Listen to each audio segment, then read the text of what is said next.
আজ নয়তো কাল এই বিজ্ঞপ্তি আটকে যাওয়ার সবচাইতে প্রবল সম্ভাবনা। তার কারণ কলকাতা হাইকোর্টের ডিভিশন বেঞ্চ যে অর্ডার দিয়েছিল এবং পরবর্তীকালে যেটা ফাইনালিটিতে পৌঁছায় সুপ্রিম কোর্টের জাজমেন্টের পরে, এই দুটো ক্ষেত্রেই পরিষ্কার হয়ে গেছে 2016 যে রুলস রেগুলেশনস যা ছিল সেই অনুযায়ী পরীক্ষা নিতে হবে।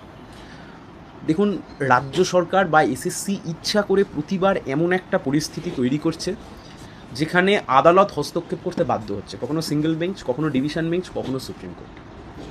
প্রশ্ন খুব পরিষ্কার, পরীক্ষা নিতেই হবে, আজ নয়তো কাল পরীক্ষা নিতে হবে। রাজ্য সরকার প্রথমে গালগল্প দিয়ে চালিয়ে দিল রিভিউ পিটিশন। কোথায় গেল সেই রিভিউ পিটিশন?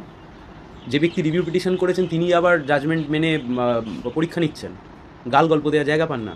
তার মানে ওনারা জাজমেন্টটা মেনে নিলেন এবং মেনে নিয়ে ইচ্ছা করে এমনভাবে একটা নোটিফিকেশন করলেন যে নোটিফিকেশনের মাধ্যমে আরও বেশি সমস্যার সৃষ্টি হলো। 2016 যারা চাকরি পেয়েছিল তারা দলে দলে গিয়ে এবার মামলা করবে,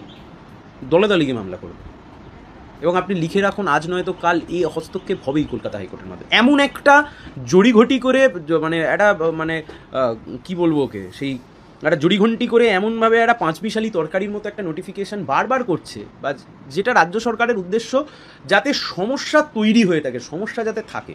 সমস্যা থাকলেই আদালত হস্তক্ষেপ করবে, তখন মুখ্যমন্ত্রী বলবেন আমার কিছু করার নেই, আদালত করেছে। দুঃখের বিষয় হচ্ছে এই করতে করতে পশ্চিমবাংলার শিক্ষা ব্যবস্থা লাটে উঠে গেছে বাংলার শিক্ষা ব্যবস্থা।